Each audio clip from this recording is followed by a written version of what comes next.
We are going to go ahead and pivot. We're going to move to our next two speakers. I'm going to introduce Elyse and Kari. So Elyse Lambeth is a speech-language pathologist and outpatient clinician at Seattle Children's. She provides outpatient evaluations, co-facilitates the annual Seattle Stuttering Camp for teens, and coordinates various workshops and stuttering events. She's board certified in fluency disorders and currently serves on the American Board of Fluency and Fluency Disorders. She has served on a committee to create a framework for evaluating kids from culturally and linguistically diverse backgrounds. And Kari is also an SLP, an outpatient clinician. During graduate school, she completed a bilingual concentration, which involved advanced training in bilingual assessment and treatment, as well as a clinical practicum in Quito, Ecuador. She conducts diagnostic evaluations for children with suspected autism spectrum disorder with collaboration at Seattle Children's Neurodevelopmental Clinic and the Autism Center. She also specializes in evaluating culturally and linguistically diverse children for speech and language disorders. So without further ado, here we go, Elyse and Kari. Let's hold our question. Lots of questions have come in and really great questions. We'll hold them until the end of the presentation. I know you need to get up and move around. We'll make sure that I allow some time prior to the Q&A, but that's when we'll save the remainder of your questions. Hi, I'm Elyse Lambeth. My only financial disclosure is that I'm an employee of Seattle Children's Hospital, and I'm also on the board for the American Board of Fluency and Fluency Disorders, and that's a volunteer position. Hi, everyone. My name's Kari, and my only financial disclosures are that I'm an employee of Seattle Children's. So let's skip to the next slide. Thank you, Elyse. So today we're going to be talking about the complicating variables that we've run into in our outpatient clinic when we're assessing culturally and linguistically diverse children. And then we're also going to be talking about some tools that we found really work within our 2-hour assessment time frame that are evidence-based and we can use for evaluating culturally and linguistically diverse children. And from now on, I'm just going to say CLD children, so I don't have to say that whole long thing. So I wanted to start by giving a little bit of background about why we dove into this topic in our clinic. And we started working on this project in 2019.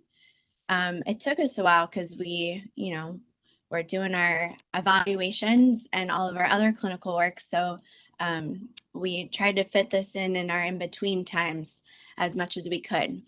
But anyways, for context, within our clinic, we primarily are diagnostic. So we do evaluations and then we provide families with recommendations for treatment and other programs they could pursue. And at that point in time, when we started this project, about 25% of the kids we were seeing for our general speech and language evaluations were children from multilingual households.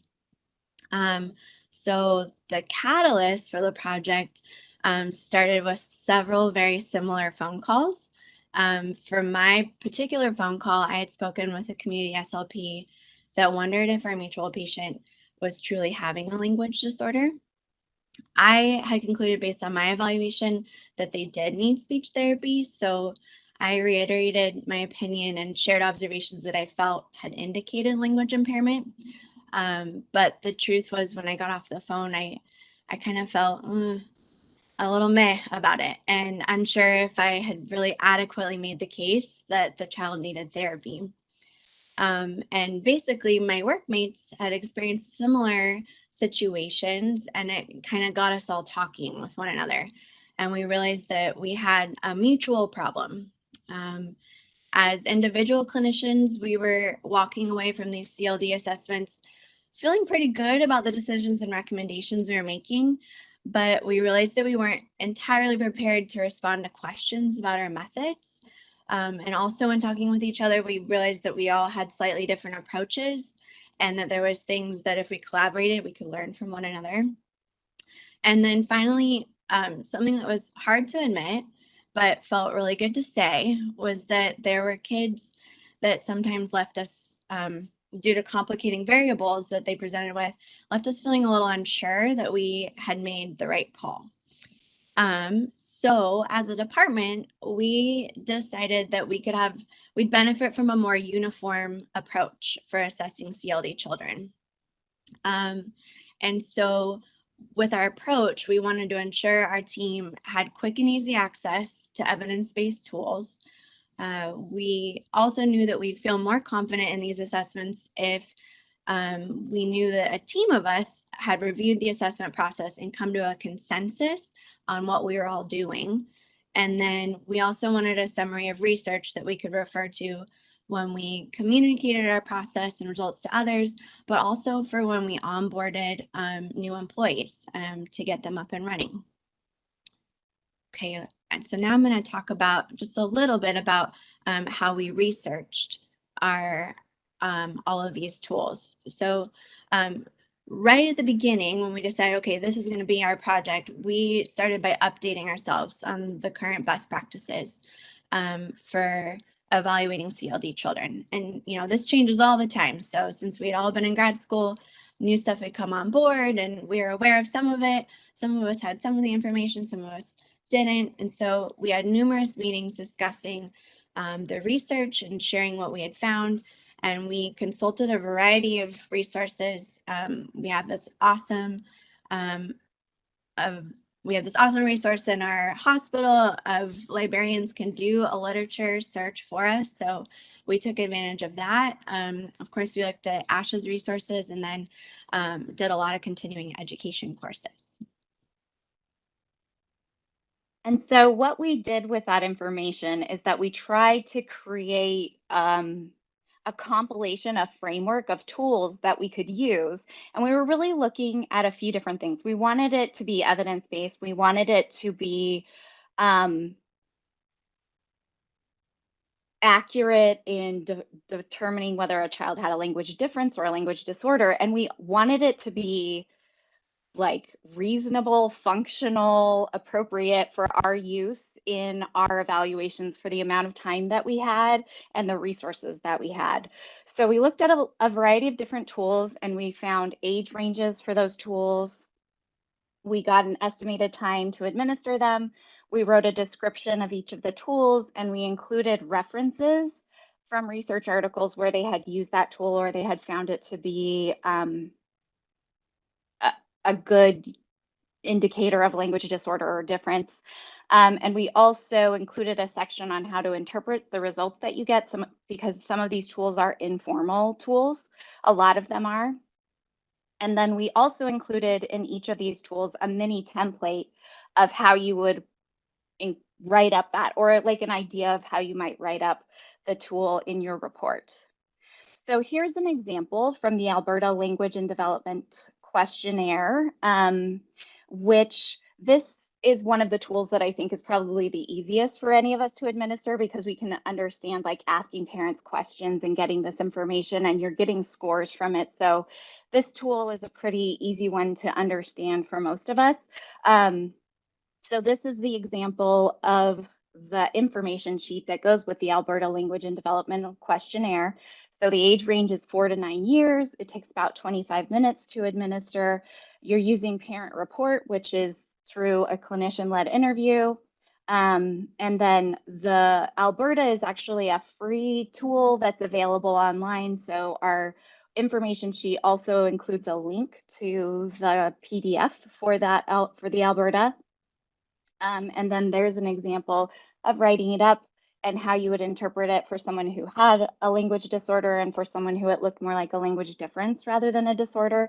And then there's the references. So that's kind of what our different information sheets look like. And we're going to go over just like really briefly talking about some of the tools that we gathered in the different areas.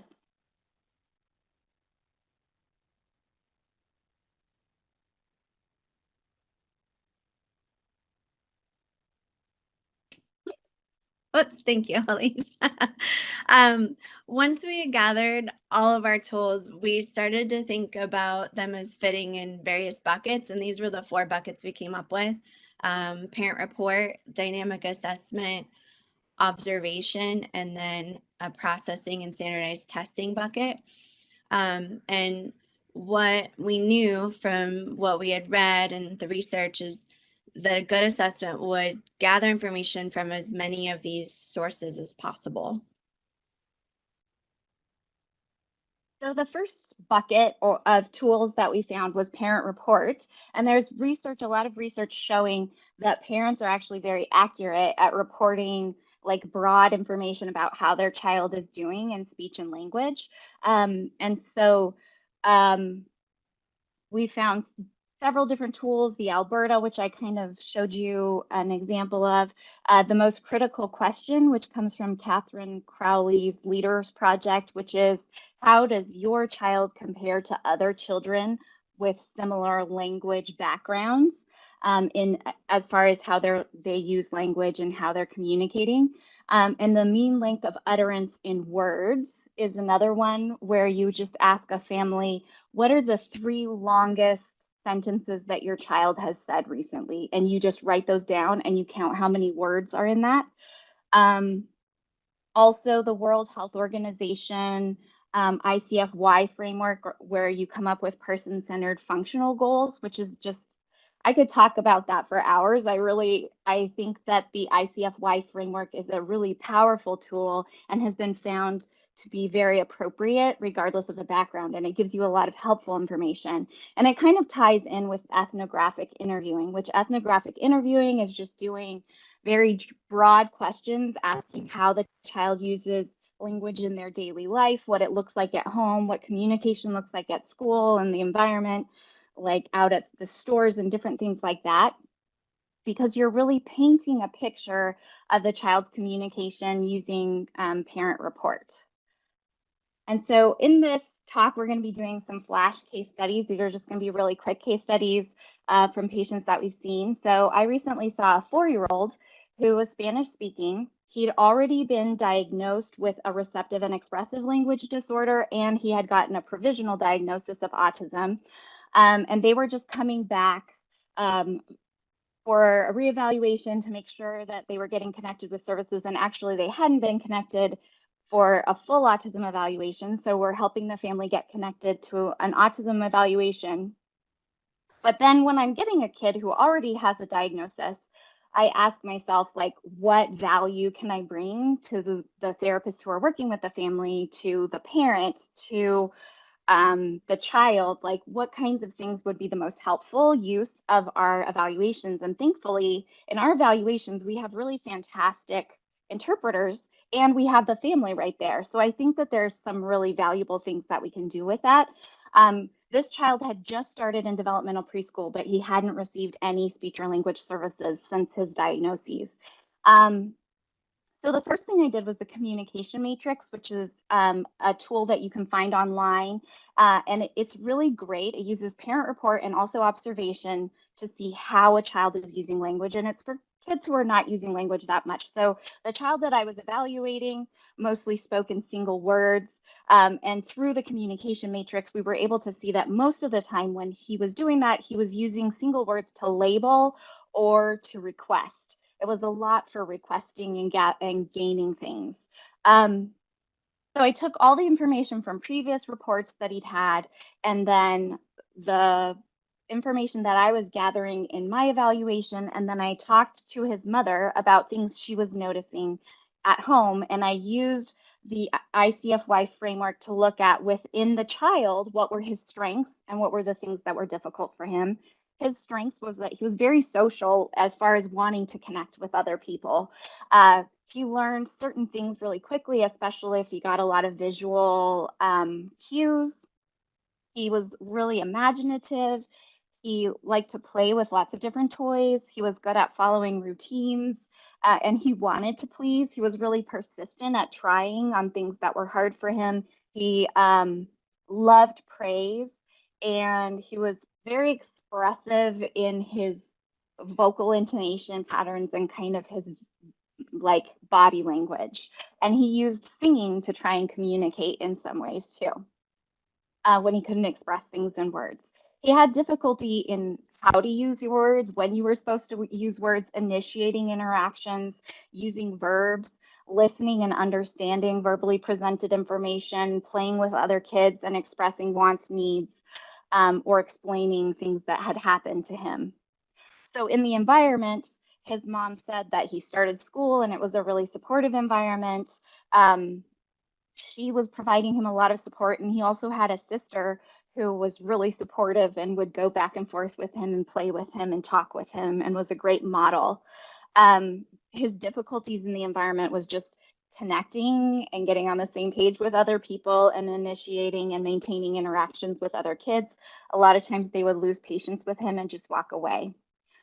So taking all of this information together, I asked his mom, like, functionally, part of the ICFY framework is asking, like, where's breakdowns happening in your everyday life, and like, what functional things do you wish he was doing? And she wanted him to be doing more two-word phrases and longer phrases. She wanted him to play with other kids and communicate with other kids and go back and forth a little more. And she wanted him to tell him when she had to go to the bathroom.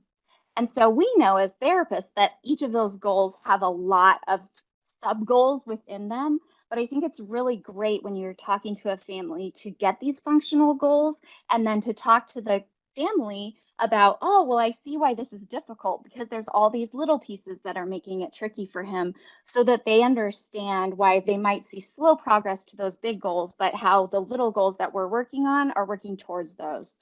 Um, and then because I had this information that she wanted to do longer phrases, I did a dynamic assessment activity where I used sign as kind of a bridge for talking, and I was able to get him to request yo quiero, and then yo quiero más is what he would do because he already knew the word más. So we were doing different activities, and then that way I could see what cues were helpful for him, and also how much cueing and how difficult it was for him to learn those activities and transfer them to new activities.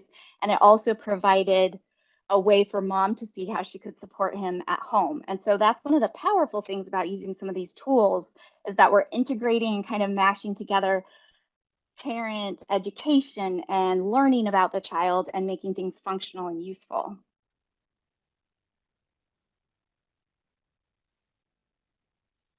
Okay, so our next bucket was about dynamic assessment. So the tools that we identified within this category that were realistic to get accomplished in our assessments were dynamic assessment of narratives, which is my personal favorite, test-mediated learning experiences, which is essentially assessing whether a child can do a certain language skill or task.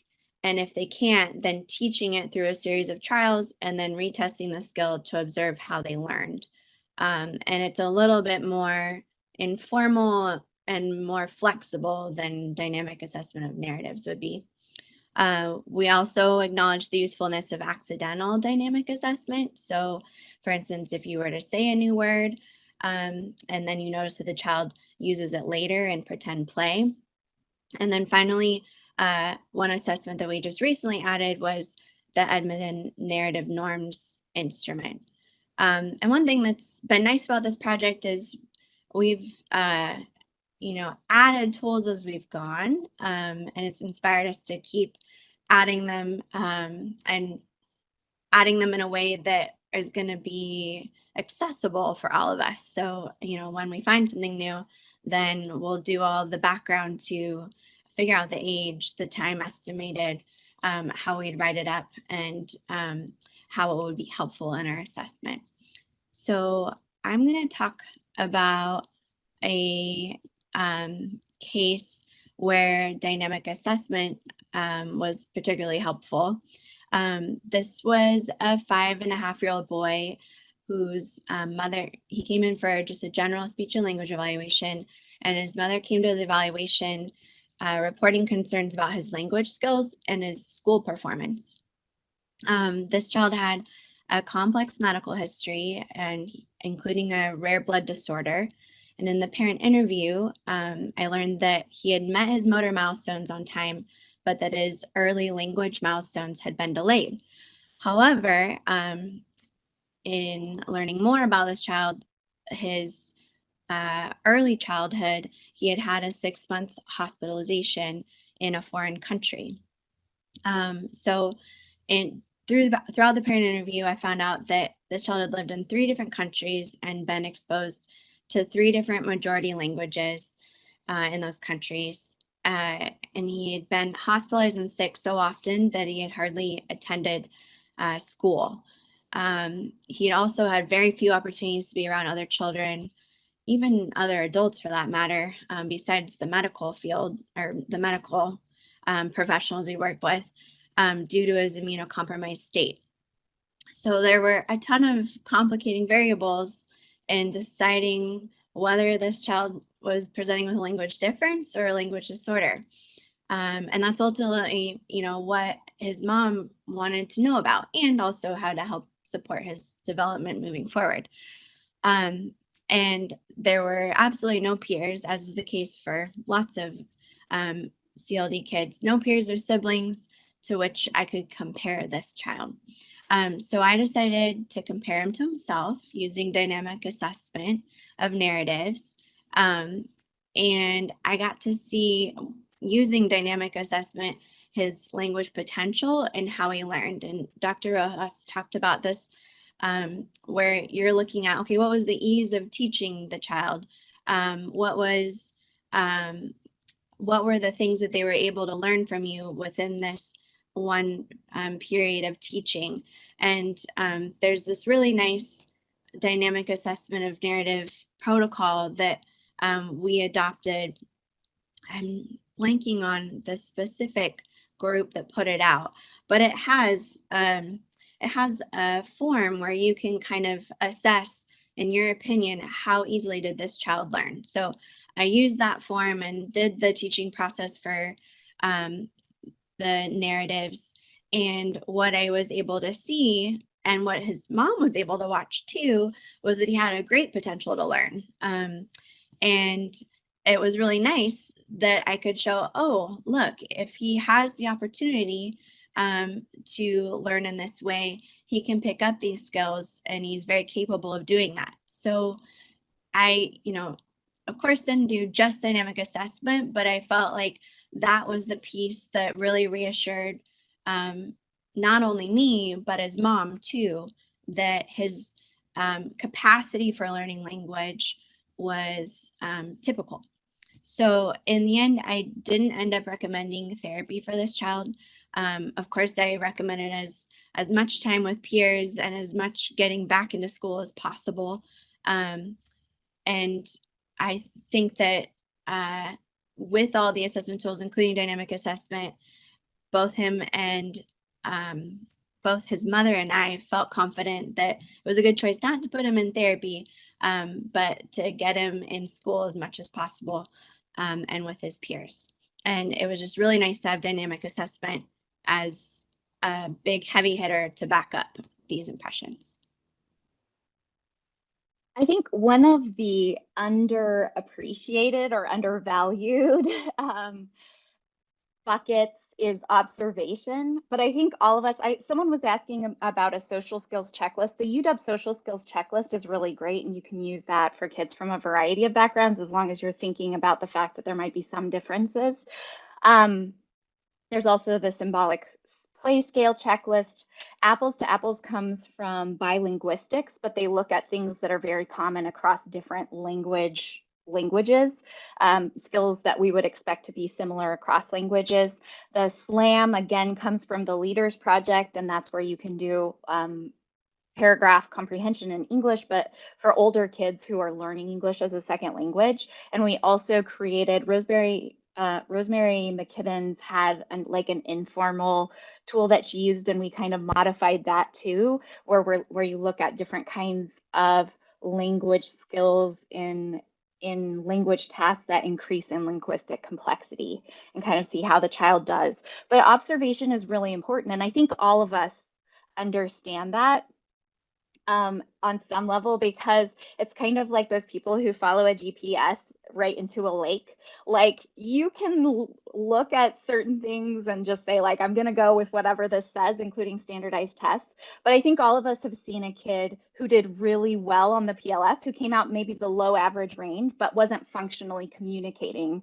And we know that there's something wrong there, that there's this disconnect between what you might see in a score and like what you're seeing functionally and how they're doing and how everyone says they're doing in their home environment, in school, and in the community.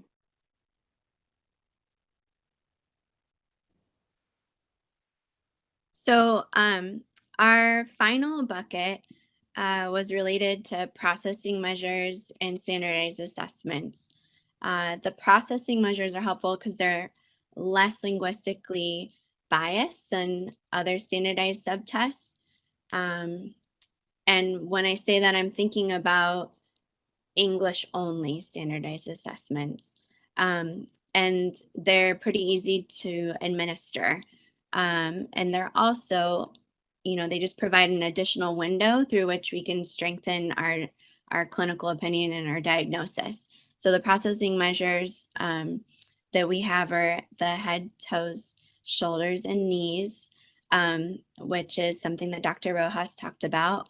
Non-word repetition tasks, repeating sentences task, and then a symbolic play task. And then for standardized assessments, not just using an individual subtest like we did above, but using the whole thing, we have the BESA, which is for bilingual Spanish English speaking children, the P-TONI, which is a nonverbal assessment that measures reasoning abilities in children. And it was normed on a very diverse pool of children from culturally diverse backgrounds as well as linguistically diverse backgrounds. And then the CHESL language development calculator it uses a combination of subtests from different standardized assessments, and all of those subtests that it uses are, I believe, available online for free. You don't have to have each standardized assessment and pull from it. And then it also incorporates the Alberta to determine the likelihood of language disorder. And I will say for the CHESL, it's quite extensive what you'd have to do to get to the final number or score that they calculate, which indicates likelihood of language disorder. So I would lean on that one for the super, super tricky cases where you're unsure which it is, disorder or impairment, but it's really nice and comprehensive. So our last flash case study is going to be a kid that I recently evaluated that I think kind of brings together how we're using all these different buckets, or another way of thinking about it is like portals, little windows that you're using to look at the child and get as complete a picture as possible, or paint as complete a picture as possible of the child's communication and how they're using that communication at home, at school, and in their environment. So I recently evaluated a 4-year-old who has never been in therapy and has never been up to school. He just started like a preschool daycare with a provider that speaks Oromo and English and mostly uses English. And the child comes from an Oromo speaking background where the mom mostly spoke Oromo when he was younger, but also is bilingual and speaks English. And the child started preferring English and would only speak in English, never spoke any Oromo, but understands English and Oromo. And there's no reported concerns so far from the teacher since he just recently started that daycare preschool in September. So first I started with parent report, and mom's concerns was that her child was not able to tell stories or use complete sentences, and wasn't talking like she was expecting him to for his age. And she said he had conversations but couldn't use long sentences. And he could say simple sentences like, I'm hungry, but not longer ones. So first I gave the Alberta, and he was within on the complete Alberta with all the sections, which include like early milestones and whether any family members have a speech or language disorder. He was within 1 standard deviation, which would be more like a language difference rather than a disorder. But in the section on how he's using language, he was more than 1 standard deviation below the mean in his current language abilities. On the critical question, mom has a friend who also spoke Oromo to her daughter and English, and that daughter is 6 months younger than her son, and she said that her son is very far behind this other child who has a similar language background. So on the critical question, which has been found to be like the most helpful question, which is why Catherine Crowley calls it the critical question, it leaned towards language disorder rather than difference. I also gave her the intelligibility and context scales, and mom said that she always understands him and that most everyone else usually understands him. So then from an observation, I noticed that he had difficulty formulating full sentences, and he would say like short sentences, but not longer ones, just like mom was saying. I also noticed a lot of speech sound errors and a very soft speaking volume, which mom reported is consistent at home. And that started to make me wonder about parent report because she said he was always intelligible, but based on the speech sound errors and how softly he spoke, it seemed unlikely that most people could understand him because I was having a hard time understanding him sometimes. So when we're talking about complicating variables, sometimes we're wondering how big that portal that we're looking at the child is that a reliable one? And that's a big one that we're getting a lot of information about the child, or is it a small one because there's different complicating variables? For example, if a child won't do very much in your session, or if they have attention issues, then you might not be getting as much information from structure tests. So we're finding that if you're using a lot of these different windows to look at the child, then you're getting better information. And you can kind of work through some of those complicating variables. His motor speech looked good. There were no significant signs of weakness or incoordination. And I use Caribou, which is like a really, they don't make it anymore. So I know that most kids don't have access to that. And I see how quickly they can learn to use the key to open the doors and get the balls and put them in the tunnel to open a treasure. If you guys are familiar with Caribou, that's kind of how it works. And he learned that new game quickly. So then I gave him standardized tests. He only speaks English, and so I already knew his Oromo skills were behind where you would expect them to be, but I wanted to look at his language skills. But again, in my report, I would put the caveat that he comes from a culturally and linguistically diverse background, and so the scores need to be looked at with that in mind, and they might not be indicative of language disorder or just based on these scores. So on the SPAT D3 for speech sound production, he was lower than the 40th. He was lower than a standard score of 40 and a lower than 1 percentile.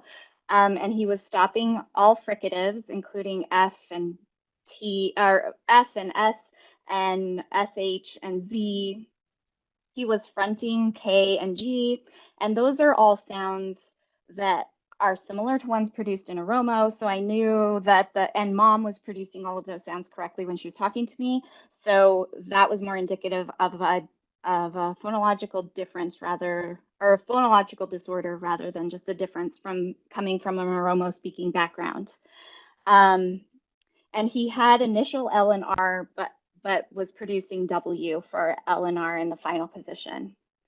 I also gave him the self P3, and his receptive language scores were all within the average range. So his sentence comprehension was a 10. His following directions was a subscale score of 10, and his basic concepts was an 8. On the expressive language, his word structure score was a 6. His expressive vocabulary was an 8, and his recalling sentences was a 5. One of the other therapists who worked on this project with us, Meg, Patty, Herman, she was really great at describing how you can look at processing testing and standardized testing to kind of look at it in a way that I'd never thought of before, but looking at each subtest and seeing how much cultural weight it had and how much linguistic weight it had, and then seeing if there's a pattern in your scores. So that, for example, if you notice that when a test has more linguistic complexity, they do lower on it, but that the cultural complexity doesn't seem to make a difference, then that's a sign that it's more likely showing that the child has a language disorder rather than a language difference. And I know that's a little bit complicated, but hopefully that gives you kind of an idea of how I looked at these scores.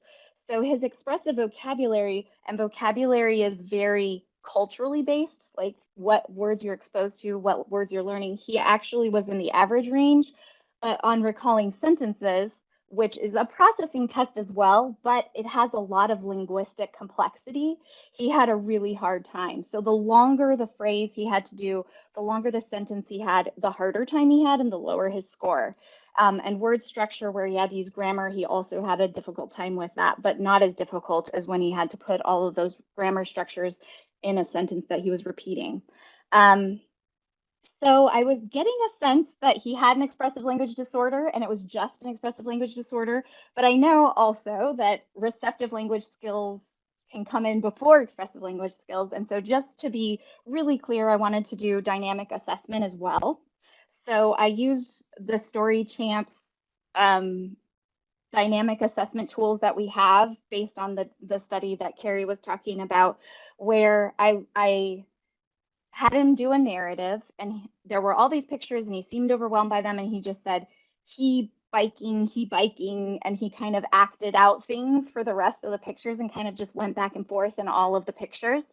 So then I did a teaching task where I taught him a new story and taught him pieces that make a good narrative, including like a character, um, a, a problem, a feeling about the problem, an action, and then an ending and a feeling about the ending. So those were the pieces that I taught him. And I also taught him a grammar structure. So he wasn't using is. So we practiced is for all those, for a variety of different pictures until he was using it consistently in our practice. And then I put new pictures out and saw how well he used those structures. And he basically just looked at all of the pictures and kind of like acted things out and said, mad, happy, mad, sad, happy when he pointed at different pictures. So his narratives did not improve. He did include a feeling, but he didn't add more content to his story, and he wasn't able to use the grammar structure that we had practiced. And so his modifiability, his ability to learn both content and structure new things within a narrative, was poor. And his mom could see that too. And she was reporting, yes, like that's how he is at home. It's hard for him to tell stories. It's hard for him to put those ideas together. And so with all of those, again, this is a Seattle Children's Building, but it has kind of a great visual of this idea that we had, that when we're doing language assessment, and this is true for kids who speak English too, we're never seeing the child as their total and complete self. But when we are working with a child who speaks a language that we don't speak, or that speaks a language, English and another language, then we're looking at that child through these different portals, and there might be complicating variables, but the more that we're looking through these different portals, hopefully we're getting some crossover and we're able to get a more complete picture of whether this child has a language disorder or a difference. And so for this child, I said he had a speech and expressive language disorder and that he would benefit from therapy. We've created, so we used all of this information and we created kind of a binder that we use that's in with our test that you can pull out. It does have like a front page that includes some of that information that Dr. Rojas was talking about with collaborating with interpreters. But it also includes those different sections, the buckets or the portals, and the different tools with the info sheet, and then some copies of the tools. And we've included our emails here. If you would like to get some of this information, we would be happy to share it with you. If you have more information that you think would be helpful for adding to our framework, we're very open to adding things like we added head, toes, shoulders, knees after listening to Dr. Rojas talk before. And so we're happy to keep growing and expanding and doing the best that we can for these kids who are coming from diverse backgrounds. Kari, did you have anything else you wanted to add? No, Elyse, that was fabulous. Thank you so much. Thank you. Thank you, Kari and Elyse. What a great talk. Thank you for helping us understand how to apply those assessment tools and to determine if there's a language or a speech disorder. And I love the analogy that you used, using the children's the children's clinic and then showing the different portals for which we view children and their language development. I think that was really great.